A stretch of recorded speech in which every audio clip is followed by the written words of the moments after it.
This is the inside of the truck. It's extremely comfortable. I really like the seats. It really feels like it's made for work. I've always heard that Chevys were made to look good, Fords were made to work, and I don't know about Dodge, but I can tell you I'm not a Dodge guy, nor will I own one ever again. Got that nice back seat. Here was the thing about this truck that I wanted big time was cloth seats. To get that, you had to get a bigger package, the STX package at the very minimum. Here in Florida, the humidity is so bad, like you can see it fogging up on the windows right there. Thing is that I don't want to be riding around and sweating because of vinyl seats that don't breathe. And so it was rather difficult. One, to buy a long bed crew cab four-wheel drive. Very few people keep them in stock. Bunch of them in Texas. Of course, Texas got a lot of working people out there, ranches and stuff like that. So, so far I've been happy with the truck. It's got 785 miles on it. One tank of gas got 511. About half of that, maybe 3/4 of that, has been on the interstate. The rest of it has been just around town. And no matter what you have, if it's got a big gas motor and you're going around town, it's going to suck some gas. So there you have it so far.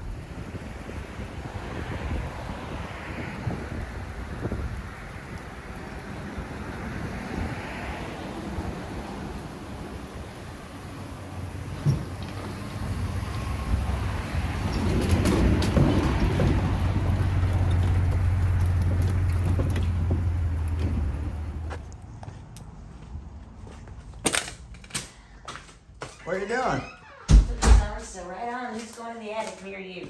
Here's Carla, and she must have been mean to the new guy because he's not showing up and no call. What? I was like, he told me. Mean! He told me he'd see me tomorrow. So, Right.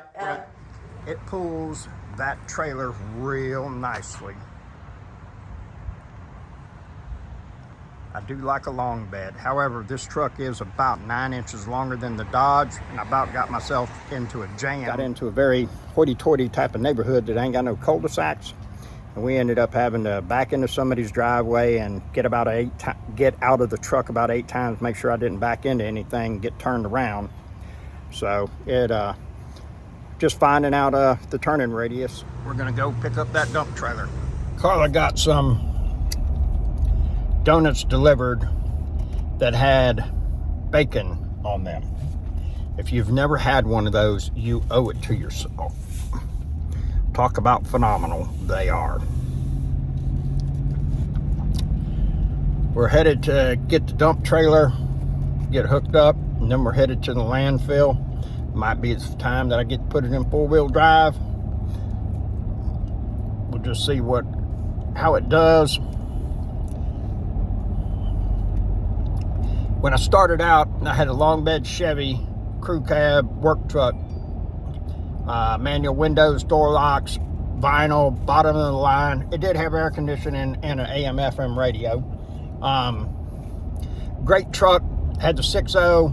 Wish I'd been able to keep it. The problem is that I'd go to the dump, and about 7 out of 10 times I'd end up having to get pulled out. I'd stuck because of not having four-wheel drive. And once that trailer gets up, of course it always lifts the back end up, and I even tried getting mud tires on the back, and made somewhat of a difference, but not enough that and I was losing time by not having four-wheel drive. And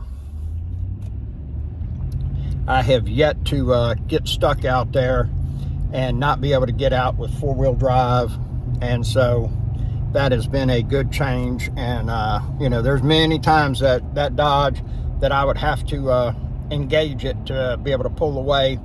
Very thankful. It's one of those things you might never need it for 10 years, but the day you do, you sure gonna wish that you had it. So I'm all about not being at the landfill any longer than I have to, waiting on somebody to come with the right tractor, the right tow strap, whatever it takes. And That's the trailer that started it all right there for me. That is a 2015 Big Tex. She's an old workhorse. We had to put us a new tire on yesterday. Jeremy with Odom tires come by, puts it on. All you do is make a phone call, and then he sends you a bill. Boom, you're done. Got that jack on there. That's the cool thing. I have had to replace this pump motor on this one time, but check this out.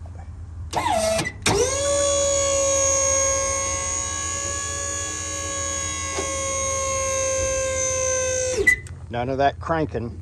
This thing is awesome.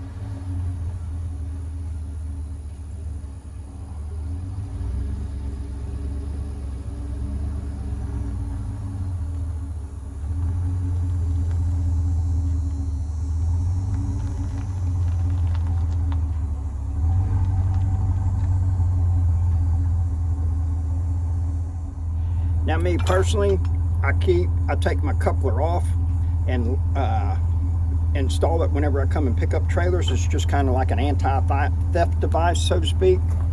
Mine are done like that. And then I'll put this on, get it back. You can get these hitch pins from Tractor Supply.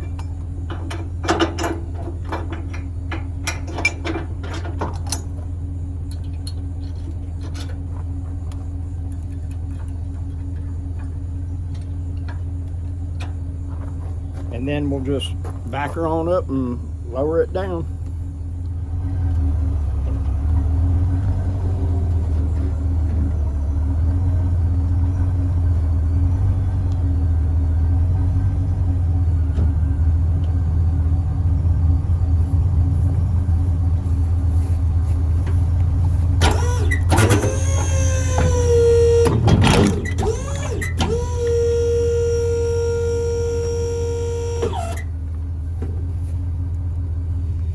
Then I pull away, it's going to lock in place. We're all good to go. I'll get it hooked up and then we'll move on. I got this thing that you select the mode that you're going to be driving, and there you have it. It's really convenient. See, that's already got the brake controller right there. Make some adjustments with it, plus or minus on your brakes and everything. Four-wheel drive is right there. The drive mode, you just turn that, and that'll give you eco, regular, off-road, tow, haul.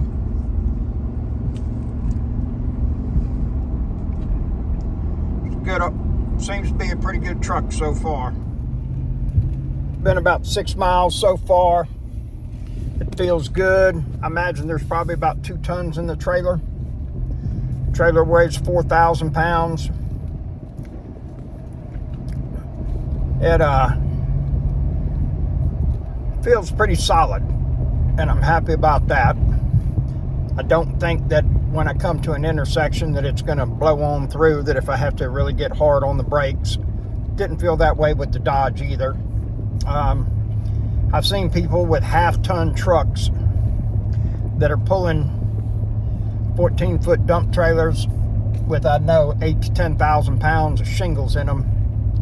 And I always worry, you know, and it's our job to keep all of our equipment in tip-top shape, you know, because can you imagine something happening and you're blowing through an intersection and you rear end somebody and you kill their child because you tried to save some money on brakes. You didn't want to do the maintenance. You decided to try to stretch it another month longer to save some money. And then there's a child that'll never get to see the rest of their life. There's a parent that'll never get to take that kid to prom. That'll never see them graduate. That'll never see them get married. That will never meet their grandchildren. So think long and hard about not keeping your equipment in tip-top shape, because it just doesn't affect you. It affects everybody else on the road.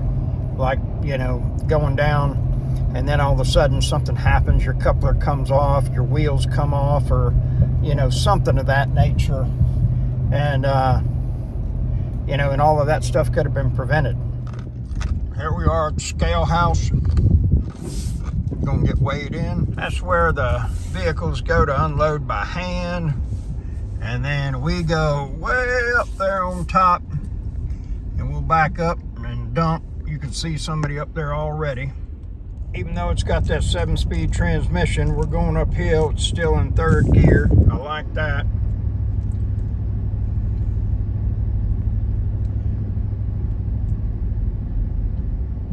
Not sure what we got going on right here. Everybody seems to be jockeying around. We're just going to have to wait for all these people to get out. That's a true hustler right there, old Jonathan Bennett. He's a grinder. She did all right. Make sure she's all dumped. Something always hangs up on them D-rings. If all you're gonna do is haul trash with these, I'd suggest getting them D-rings cut out. But she's a pretty solid old trailer, man. They don't make them like this anymore. The metal's not as thick. You can see it's starting to rust out and everything like that. It's still, you know, I'd be able to sell it for more than what I got into it. I paid, I think, well, actually I pawned it to a guy for $3 grand, and he did not pick it up from me. And this is what actually got the dump trailer hustle started. The truck did not like turning with 4-wheel drive engaged. That right there is your manifold for dump and for the hydraulic jack. So we just do this.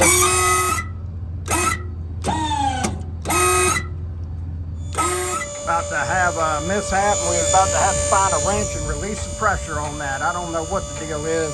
That's a new pump right there too.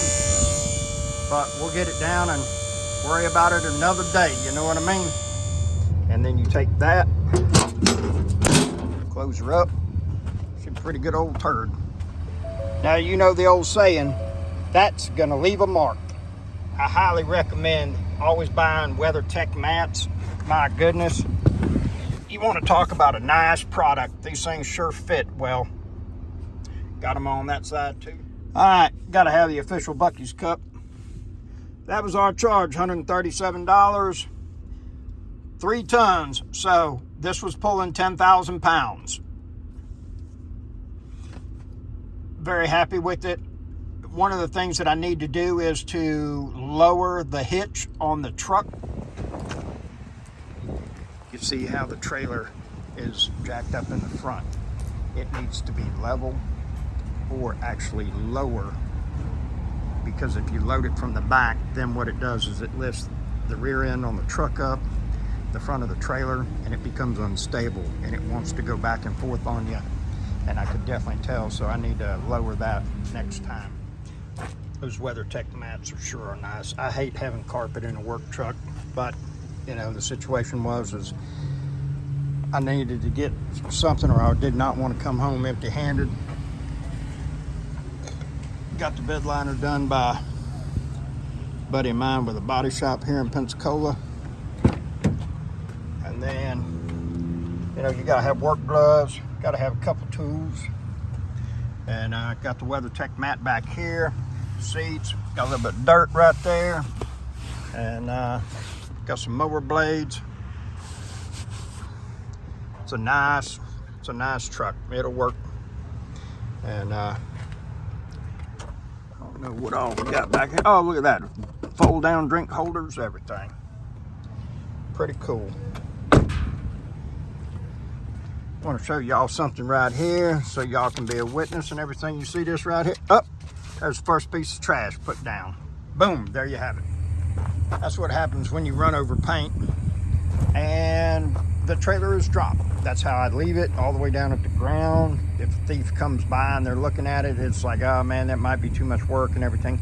You know as well as I do. All you're gonna do is keep an honest thief or a lazy one away, because if they really want it that bad, they'll have the tools to be in and out in no time at all. She's been a good old trailer, ain't no doubt. That's a thick floor right there. They don't use that thick metal anymore. Oh, heavy duty spreader gate set up on the door.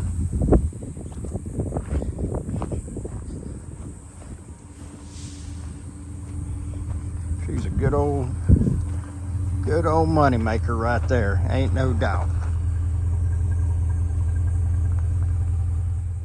All right, so first dump with the new truck had roughly 10,000 pounds behind it. Trailer's 4,000. There was 6,000 in the trailer. That's how I came up with 10,000 pounds.